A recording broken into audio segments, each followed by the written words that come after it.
Oi, amigos, bom dia. Eu sou Humberto Goulart, correspondente da Agência de Servidores aqui em Brasília. E hoje a minha conversa é com o Geraldo Seixas, presidente do Sindireceita, o Sindicato dos Analistas Tributários da Receita Federal, que nesta semana está apresentando um estudo de um grupo de trabalho do Sindireceita.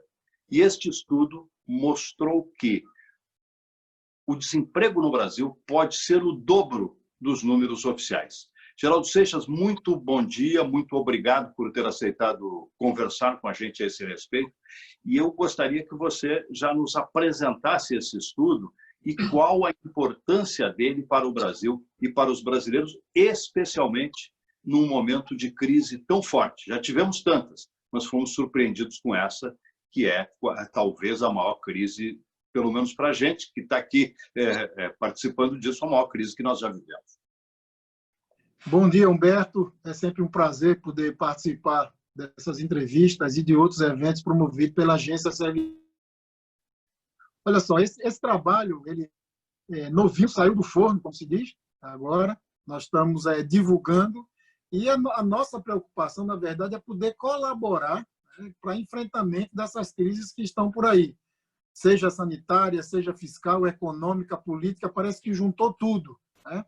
E aí nós, há muito tempo, enquanto sindicato, temos estudado essa questão da tributação, da própria previdência, do emprego, questões trabalhistas e tudo mais, para tentar ter subsídios para entrar nesse debate e poder apresentar aos articuladores, aos políticos, ao próprio governo, algumas sugestões de solução. Então, esse trabalho vai nesse sentido. É um grupo técnico que nós temos no sindicato e ele produziu esse diagnóstico do emprego em função da última PNAD para traçar, fazer algumas análises. Esse foi o objetivo, para vincular até com as soluções que nós estamos ofertando, principalmente nesse momento, em relação à questão da reforma tributária também.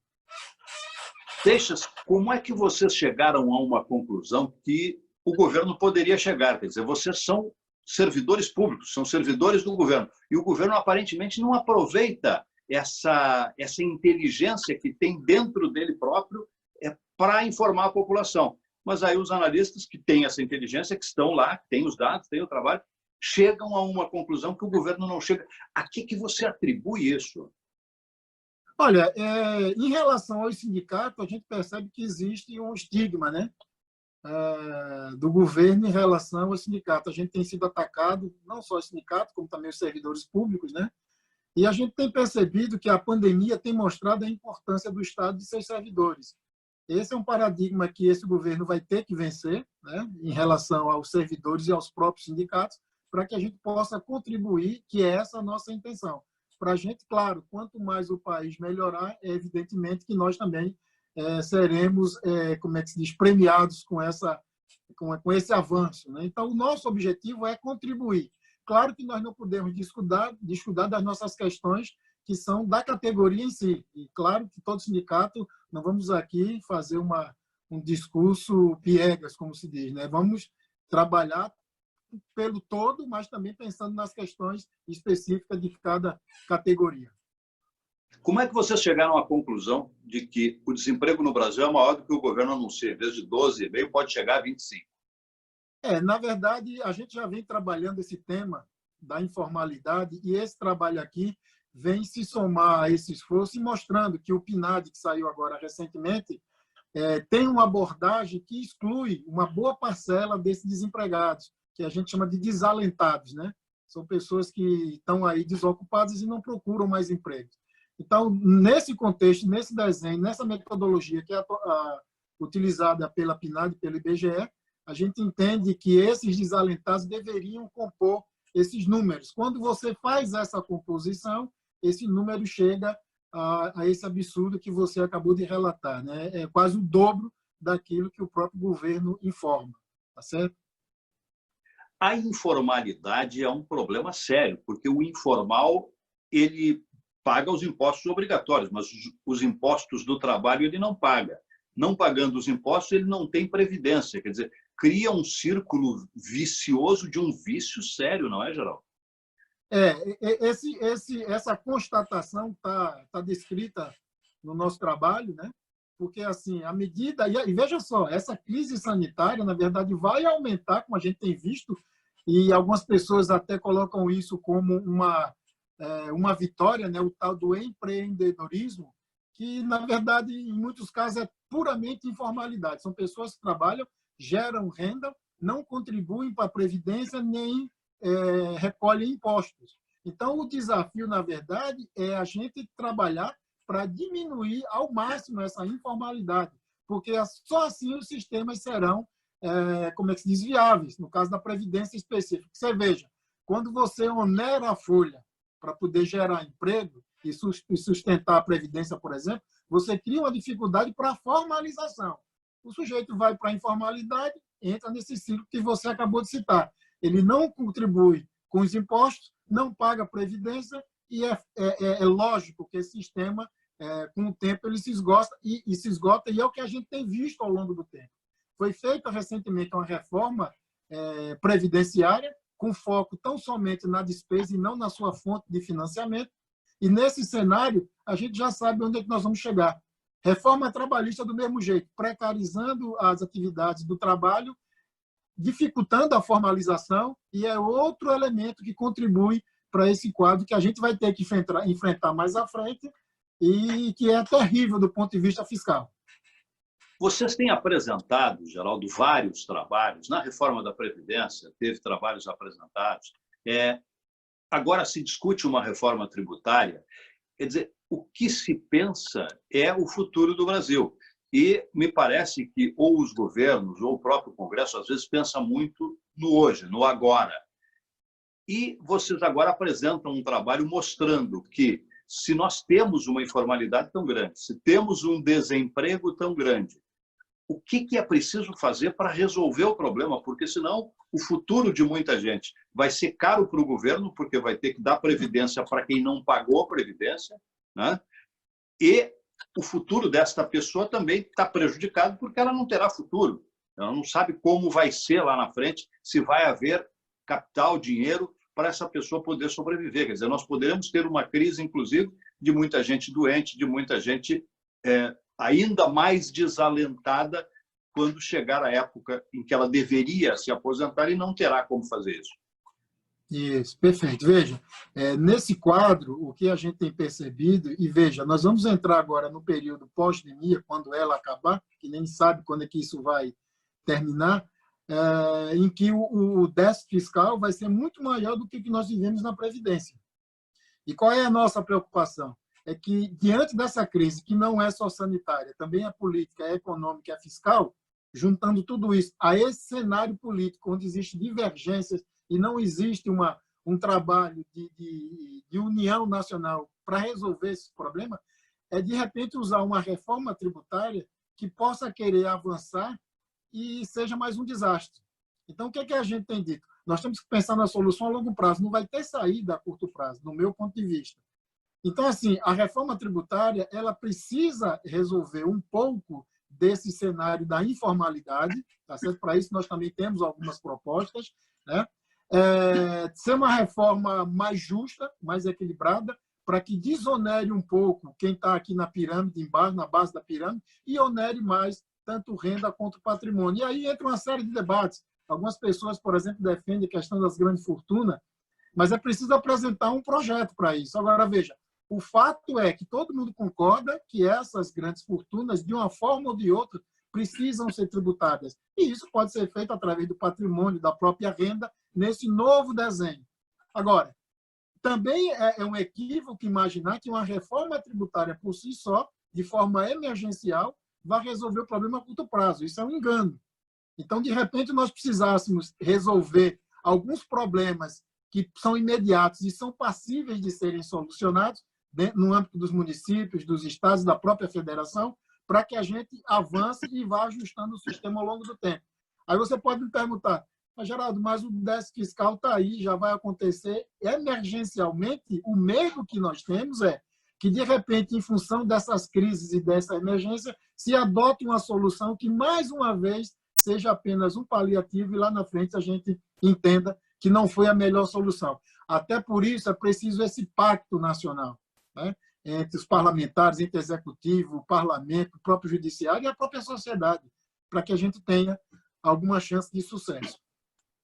Geraldo, eu gostaria de um comentário seu, e eu acho que foi importante você colocar isso, e o estudo mostra isso claramente. Todas as coisas fazem um círculo, quer dizer, a questão do emprego ela é importante, e a reforma trabalhista precarizou o emprego. Na Previdência, com o liberalismo de Paulo Guedes, a tentativa foi fazer também uma reforma trabalhista dentro da Previdência, e ainda precarizaria mais o trabalho se tivesse sido levado a efeito, e tudo isso leva à reforma tributária, quer dizer, uma coisa tem a ver com a outra. Eu acho que o estudo mostra muito isso. Não dá para fazer uma sem fazer a outra. E elas foram feitas de forma separada e a reforma da Previdência, por exemplo, para mim foi um grande exemplo. Ninguém previu que ela provocaria uma corrida à própria Previdência que ficou sem funcionários suficientes para trabalhar. Gostaria do seu comentário a esse respeito. Olha só, na época da reforma da Previdência, nós até advogávamos a tese de que primeiro nós deveríamos atacar o problema do financiamento da Previdência, né? E não atacá-la pelo lado da despesa. A gente vive um país socialmente injusto, vamos dizer assim, né? E a Previdência, queira ou não, ela desempenha um papel fundamental nesse cenário. Então, veja, foi feita uma reforma previdenciária com foco na despesa, que, na verdade, aumentou a desigualdade. E esse fato que você relatou demonstrou isso claramente, né? E aí nós vamos ter agora uma reforma tributária numa situação muito mais complicada e que talvez, como eu disse, nós não consigamos avançar num modelo que seja justo, não digo nem ideal, que seja justo, né? E aí essa desigualdade vai aumentar e a coisa se realimenta. Então, assim, uma reforma tributária que, no primeiro momento, foque na redução da informalidade, para a gente é um caminho a ser trilhado, porque essa redução da informalidade vai colocar mais pessoas para alimentar o sistema, principalmente o previdenciário, e a gente possa sobreviver a essa onda liberal que quer reduzir o Estado e quer reduzir toda essa forma de assistir a sociedade, né? Então, esse é o nosso foco e é isso que nós estamos buscando com esse estudo também. Geraldo, no seu entendimento, quer dizer, esta crise sanitária que jogou, digamos, nos ombros do SUS toda, praticamente, sei lá, 80%, 90% da responsabilidade sobre a saúde das pessoas que precisaram de UTI durante essa crise do Covid que ainda existe, mostra claramente isso, quer dizer, que é preciso repensar essa questão previdenciária? Sem dúvida, até porque a pandemia, nesse aspecto, ela é didática, né? Porque, de uma forma ou de outra, diferentemente de alguns países, nós ainda tivemos o SUS, que foi um grande aliado nessa luta, né? E volto a dizer, a questão do entendimento da população sobre o que é o Estado também é importante que a gente abra esse debate, porque ficou visível que o Estado, nas horas da crise, é que consegue dar respostas mais eficazes a esse tipo de problema, né? Então, mais uma vez, não é que a gente tenha que entrar nesse debate de Estado mínimo, Estado máximo, mas o Estado, queira ou não, ele tem que ser eficiente. E, para ser eficiente, todo mundo sabe que precisa de recursos, né? Então, aí nós rodamos e voltamos de novo para a reforma tributária, né? Que a gente não quer também entender a reforma tributária como panaceia universal, né? Mas ela precisa ser debatida com foco no futuro e que seja uma construção, como eu disse, através de um pacto nacional, para que a gente possa achar as melhores soluções possíveis. E esse estudo do Cine Receita, ele vai nessa linha. É uma contribuição que é dada de forma muito transparente. Nós não estamos aqui para desmentir o governo adotou uma metodologia na pesquisa, nós abrimos um pouco essa metodologia, entrando por um outro viés, para demonstrar efetivamente que existe um problema e que esse problema precisa ser atacado. E a gente pode resumir esse problema todo através, como você já citou, do que seja a informalidade. É isso que nós precisamos pegar, analisar, ver quais são as causas disso tudo, qual é o desenho, o diagnóstico, para a gente poder fazer essa análise mais detida. É isso. Para a gente encerrar essa entrevista, Geraldo Seixas, eu gostaria que você fizesse, digamos, um resumo de qual é o sonho do Cine Receita, oferecendo esse trabalho tão importante para a sociedade brasileira, onde é que as pessoas podem ter acesso a isso, e nós estamos falando aqui por um grande número de servidores, para quem quiser dar uma olhada nesse trabalho que vocês fizeram. Olha só, o sonho do Sim de Receita, na verdade, acho que é o sonho de todo brasileiro, né? Como eu disse, nós somos uma categoria, nós somos um sindicato, nós temos uma defesa em conteste da nossa categoria, mas nós não podemos nos furtar, até pelo conhecimento que você já disse que nós detemos, de colaborar com essas pautas nacionais.